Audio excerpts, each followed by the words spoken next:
आप देख रहे हैं अपना बिहार और आपके साथ मैं हूं विवेक। और इस वक्त की बड़ी खबर है, कटिहार जिले में बिजली विभाग के खिलाफ उग्र प्रदर्शन के दौरान फायरिंग मामले में दूसरे व्यक्ति की मौत हो गई है। अभी भी एक व्यक्ति की हालत गंभीर है और उसे कटिहार मेडिकल कॉलेज में भर्ती करवाया गया है। ये जानकारी आ रही है कि बारसोई अनुमंडल में दोपहर के 12:30 बजे बिजली कटौती के खिलाफ 1000 से अधिक लोग सड़क पर उतर गए थे। प्रदर्शनकारी बिजली दफ्तर का घेराव करने पहुंचे और बारसोई प्रखंड मुख्यालय पर प्रदर्शन करने लगे। भीड़ को नियंत्रित करने के लिए पुलिस भी पहुंची, लेकिन जो गुस्साए लोग थे उन्होंने पुलिस पर ही पथराव शुरू कर दिया।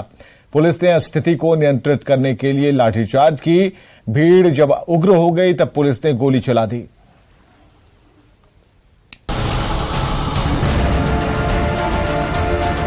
रण क्षेत्र में तब्दील है ये कटिहार का बारसोई प्रखंड कार्यालय।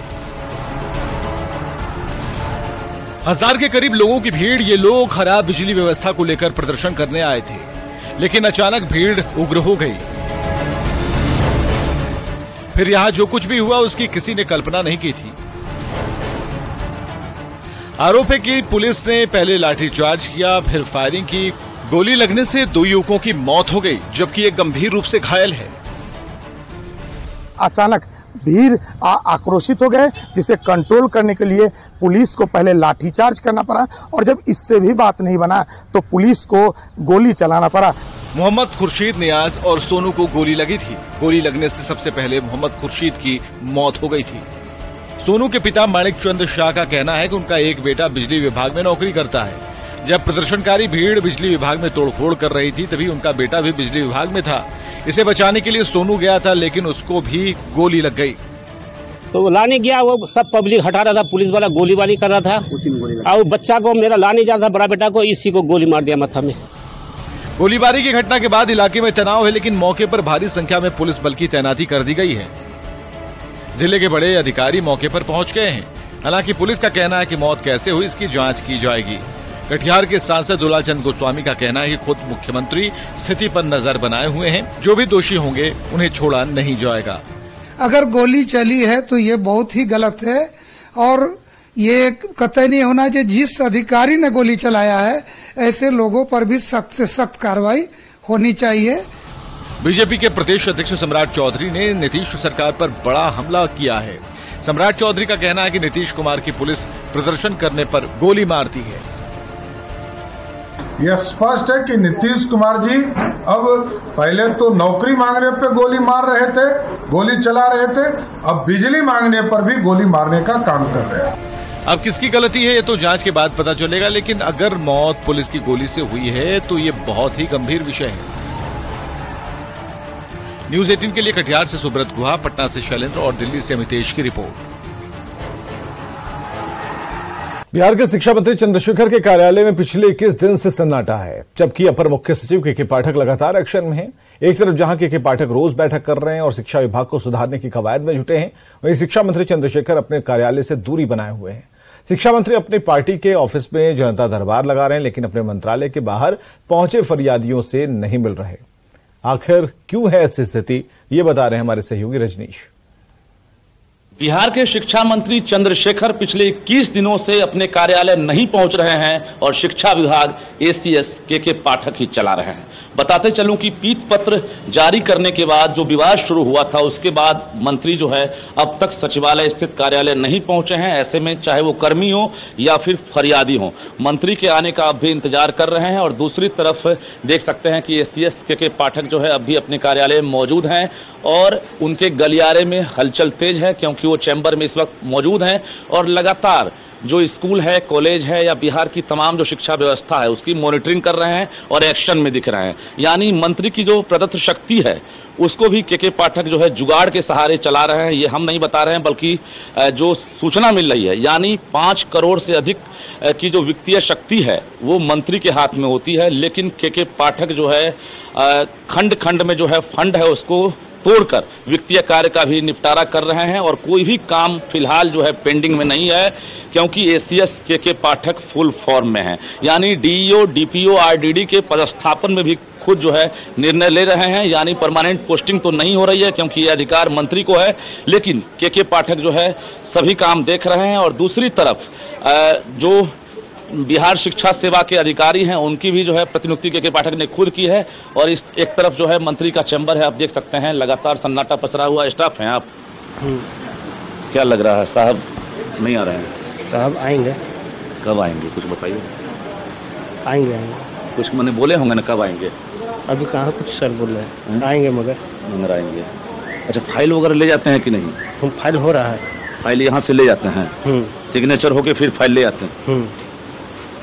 क्यों नहीं आते हैं? पटना में हैं, लोग सवाल पूछेंगे पटना में है क्यों नहीं आते? ये फिलहाल यहाँ के कर्मी हैं, हालांकि दबी जुबान से बहुत कुछ बता रहे थे कि साहब आएंगे। एक उम्मीद है, बताते चलूं कि शिक्षा मंत्री चंद्रशेखर पटना में ही रहते हैं और क्षेत्र में ही भ्रमण कर रहे हैं, लेकिन बगल में कार्यालय है, यहाँ नहीं पहुँच रहे हैं। तकरीबन 100 मीटर की दूरी पर शिक्षा विभाग है। कुछ फरियादी भी है, उनसे बात कर लेते हैं। क्या मंत्री से मिलने आए थे? जी हाँ, शिक्षा मंत्री से मिलने से कई बार आए हैं, लेकिन अभी तक मुलाकात नहीं होती है। पटना में रहते हुए ऑफिस नहीं आते हैं और 20-22 दिन में हम लोग 4-5 बार आए हैं। क्योंकि कुछ ऐसा काम है जो शिक्षा मंत्री ही कर सकते हैं, इसीलिए आते हैं और मुलाकात क्या मतलब चैम्बर में नजर आते ही नहीं? चैम्बर में नहीं आते, कभी नहीं आते। हम लोग कई बार आवास पर गए, आवास पर भी गए, आवास पर मुलाकात नहीं करते हैं, फरियादी से नहीं करते हैं। और क्षेत्र में भी जाते हैं तो फरियादी से मुलाकात नहीं करते हैं। क्यों ऐसा क्यों है? क्योंकि पाठक तो हैं, अभी भी देख रहे हैं कार्यालय प्रमुख सचिव हैं, ये स्पष्ट रूप से ये अपने कर्तव्य का ड्यूटी नहीं करते हैं। अपर सचिव और शिक्षा मंत्री में कुछ टकराहट है, लेकिन इससे आम लोगों को परेशानी हो रही है। क्या नाम हुआ आपका? अनिल कुमार सिंह। बिल्कुल, एक तरह से एसीएस और मंत्री के बीच जो विवाद है उसका खामियाजा आम लोगों को भी भुगतना पड़ रहा है। हालांकि जो के पाठक हैं वो भी देख सकते हैं आप अपने चैम्बर में हैं और बड़ी संख्या में जो यहाँ पर स्टाफ हैं या फिर कुछ अभी इंटरव्यू देने के लिए यहाँ से अभ्यर्थी भी आए हुए हैं, क्योंकि कॉल सेंटर का निर्माण हो रहा है और जिसको लेकर इंटरव्यू प्रक्रिया भी चल रही है। तो निश्चित रूप से मंत्री कब आएंगे ये सवाल बिहार के लोग पूछ रहे हैं, फरियादी पूछ रहे हैं, यहाँ के अधिकारी पूछ रहे हैं और कर्मी पूछ रहे हैं, क्योंकि 21 दिन हो गया है और शिक्षा मंत्री सचिवालय में नजर नहीं आ रहे हैं। कैमरामैन राहुल के साथ रजनीश कुमार, न्यूज 18 पटना। मुख्यमंत्री नीतीश कुमार दरभंगा पहुंचे, जहां उन्होंने दिवंगत डॉक्टर विनोद कुमार चौधरी को श्रद्धांजलि दी। सीएम स्वर्गीय विनोद चौधरी के परिवार से भी मिले। आपको बताएं कि विनोद चौधरी का नीतीश कुमार से अच्छा रिश्ता रहा था। दोनों राजनीति के साथ साथ पारिवारिक रूप से भी काफी करीब थे। सीएम ने परिवार से मुलाकात के दौरान अपने संबंधों की चर्चा की।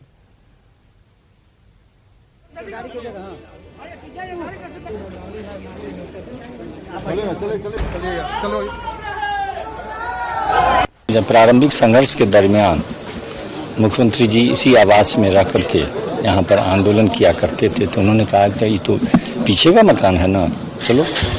तो वो पीछे के मकान में कह के चलिए, वो आए यहाँ पर 5-7 मिनट बैठे और बाबूजी के साथ जो बिताए हुए क्षण थे उसके उन्होंने चर्चा किया। कहे कि उमा बाबू के साथ मेरा बहुत ही आत्मीय संबंध रहा है। ये घनिष्ठता से अतिरिक्त मेरा कोई उनका कैसा लगाव था ये मैं आज तक भी नहीं सोच सका कि आखिर उमा बाबू से मेरा क्या स्नेह और वहाँ पर जो हमको एक सम्मान मिलता था, बहुत ही आज फिर वो मर्माहत हो गए। उन्होंने कहा कि बहुत ही अल्प समय में उमा बाबू भी चले गए। तो इन दोनों का बहुत ही पुराना रिश्ता रहा है, बहुत लंबे वक्त तक साथ में थे, अंतिम वक्त तक वो जदयू में रहे, तो इसीलिए आए थे अपना शोक जताने। पॉलिटिक्स में मेरी क्या स्टैंड है, उनका क्या स्टैंड है, ये वही है। सभी लोग जानते हैं कि क्या स्टैंड रहा है, बिल्कुल वैसा ही है। ये राजनीति वाला वक्त नहीं था, ये बहुत ही अलग वक्त था। मुख्यमंत्री नीतीश कुमार भले ही महागठबंधन में ऑल इज वेल का दावा कर रहे हैं, लेकिन बिहार के नेता प्रतिपक्ष विजय सिन्हा महागठबंधन के साथ साथ सीएम नीतीश कुमार पर हमलावर हैं।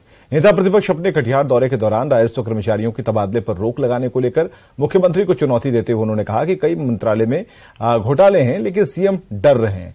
विजय सिन्हा से बात की सुब्रत गुहा ने। ट्रांसफर पोस्टिंग को लेकर महाभारत मचा हुआ है। इस बीच नेता प्रतिपक्ष हमारे साथ हैं, आइए उनके नजर से जानते हैं। सर, राजस्व विभाग में जो ट्रांसफर पोस्टिंग नीतीश जी कर रहे हैं ऑल इज वेल, आप लोगों को क्या लगता है? देखिए, जो व्यक्ति लाचार बेबस होकर के वो जानते हुए कि ये वही लोग हैं जो भ्रष्टाचार और अपराध के पुरोधा हैं और सत्ता में जब लाए हैं तो कमाई तो 72 करोड़ रुपया की लोग कह रहे हैं कि तहसीलदारी हुई है, और सिर्फ भूमि राजस्व में नहीं, पथ निर्माण, RWD, स्वास्थ्य विभाग, नगर विकास, हर विभाग के अंदर तो मुख्यमंत्री जी जानते हुए भी एक लुटेरा को पहरेदारी की जिम्मेवारी दिए, तो बेचैनी क्यों है? अरे आपको अगर जो थोड़ी सी भी नैतिकता बची है तो मंत्री को बर्खास्त करिए, नहीं तो खुद इस्तीफा दे करके विधानसभा भंग करिए। जनादेश के अपमान क्यों कर रहे हैं? बिहार के जनता की गाढ़ी कमाई की लूट की छूट का वातावरण क्यों बनने दे रहे हैं? सर, सीएम किन से डर रहे हैं? क्या डिप्टी सीएम से डर रहे हैं या लालू जी से डर रहे हैं? सीएम लालू प्रसाद से डर रहे हैं कि ये वही लालू प्रसाद यादव है जो हमको बेवकूफ बनाकर, प्रधानमंत्री का सपना दिखाकर, विपक्षी एकता का संयोजक का सपना दिखाकर मुख्यमंत्री का कुर्सी खींचना चाहता है। तो ये नेता प्रतिपक्ष विजय कुमार सिन्हा जी थे, वो बता रहे थे कि जो हंसना रोना एक साथ नहीं चलेगा और सरकार को किसी निर्णायक मोड़ पर जाना ही पड़ेगा। सुब्रत, न्यूज़ 18 कटिहार। समस्तीपुर जिले के कल्याणपुर से 2 बार विधायक और बाद में उजियारपुर संसदीय क्षेत्र से सांसद रहे जदयू के जिलाध्यक्ष अश्वमेघ चौधरी देवी को बिहार सरकार ने महिला आयोग का अध्यक्ष बनाया है। महिला आयोग के अध्यक्ष बनाए जाने के बाद अश्वमेघ देवी को बधाई देने का सिलसिला जारी है। बातचीत उनसे की है हमारे सहयोगी ने।